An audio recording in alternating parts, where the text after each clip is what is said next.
Welcome to SwitchCorner, my name is Alex, and today we're going to be taking a look at Grapple Dog on the Nintendo Switch. Now, this 2D platformer, it's the first digital release from previously physical exclusive Super Rare Games, but was this a wise pickup on their behalf, and should it earn a spot in your library? Well, hit subscribe and join us here on SwitchCorner for reviews and deals weekly, and let's get started.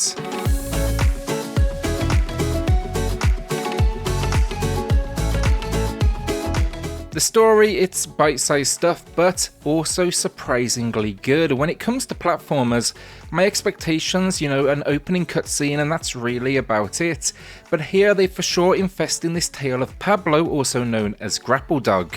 The idea, though, a great inventor once lived who helped the people creating these 4 inventions. Sadly, though, these could be leveraged for evil, and there's one Lord Null who is out to find them and destroy the world. You must essentially get out there and stop him.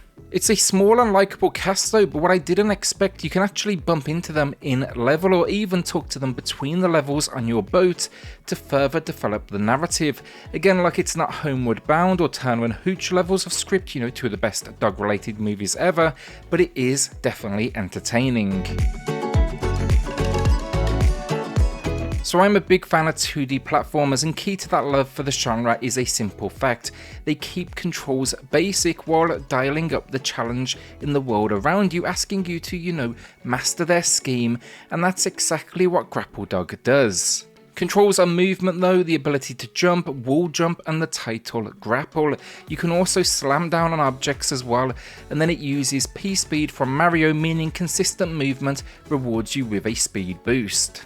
That's really everything to the controls. The grapples are limited to specific objects, which I describe as a gem color to easily identify them in the world. And from here, then it's more about using these skills to navigate and interact with objects in the world. Like think Cannon's a direct copy of Donkey Kong, which was a clear influence or springs around these locations. Naturally, then there's also enemies roaming this world, which you can grapple if in air or bounce on top of them. In total, those 6 worlds, 33 levels, and 7 boss moments. It's not short on content, and that leads to a nice, gentle difficulty curve, making this one, I'd call it at least accessible for all. Concerned about difficulty? Jump to the options. You'll even find unlimited jump, which means you can essentially fly, and also no damage. For collectathon fans as well, this one knows its audience. Gem shards, fruit, secret pathways to uncover, and even bonus levels to unlock, and they are good fun. Think here, timed challenges like defeat all enemies before we hit 0. You even unlock then a time trial mode for each level after that first completion. For the majority then, all of this, it is optional except for the gem shards. Each boss for each world requires a specific number of shards to unlock them, so do be aware of that going in. It's going to ask you to at least jump through some hoops to unlock that next step in progression.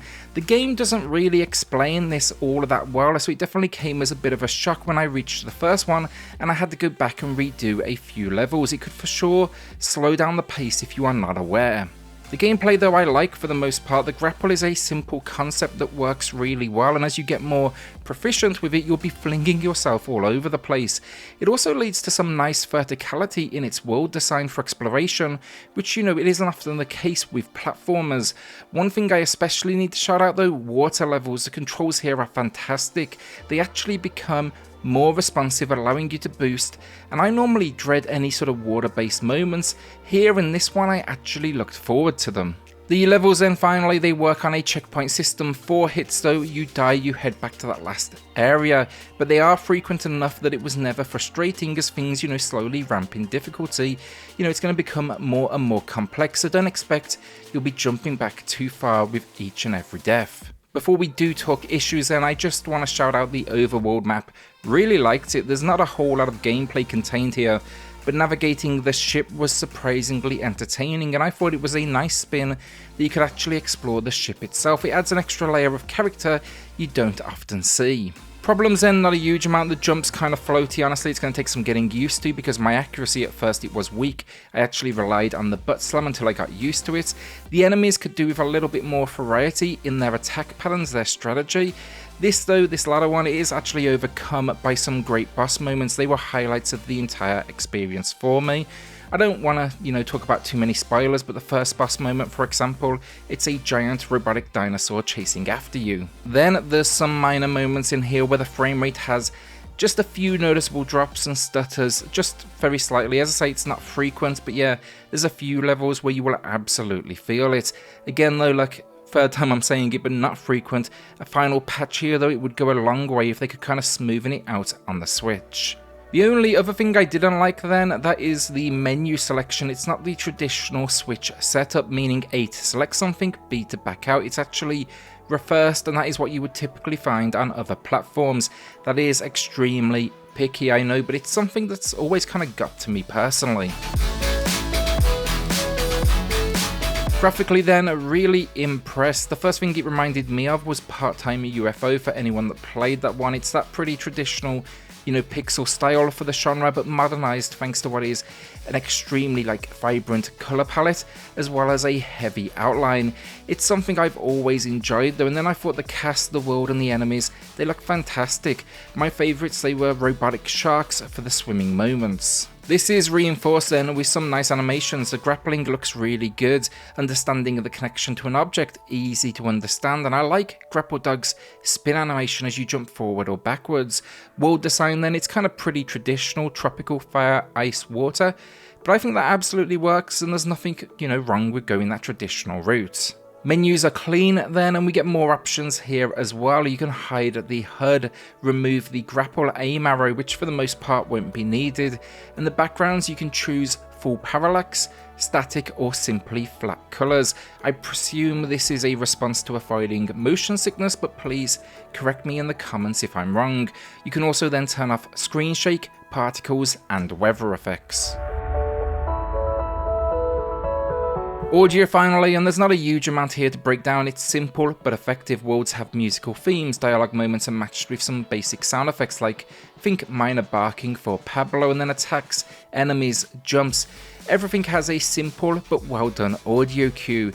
Really very little to add here. I think the music, it could have maybe done with a few extra tracks because the repetition is noticeable, but otherwise it is good stuff. So the final verdict and Grapple Dog, it has a few issues. The jump can be a little bit floaty and those minor frame rate issues. That's kind of the big two for me. But I think this game, it's got the right idea where it takes a classic genre and adds just enough that it feels unique. The grapple, it's just essentially really good fun. Overall though, look, it's got the right balance of old school and new school with a charming presentation and a story to back it up. It's well worth a look for fans of the genre. With that then, look, it's a good 7 paws out of 10 from me today, and hopefully this isn't the last we see of Grapple Dog. Will you be adding this one to the library then, or are you holding onto that cash? A shout out then to the patrons of the channel who are going above and beyond to support SwitchCorner. It helps more than you know, so thank you all so much. Then hit subscribe if you love the Switch, as much as we all do here. Join our growing family, and I'll see you all on the next video. Thanks everyone.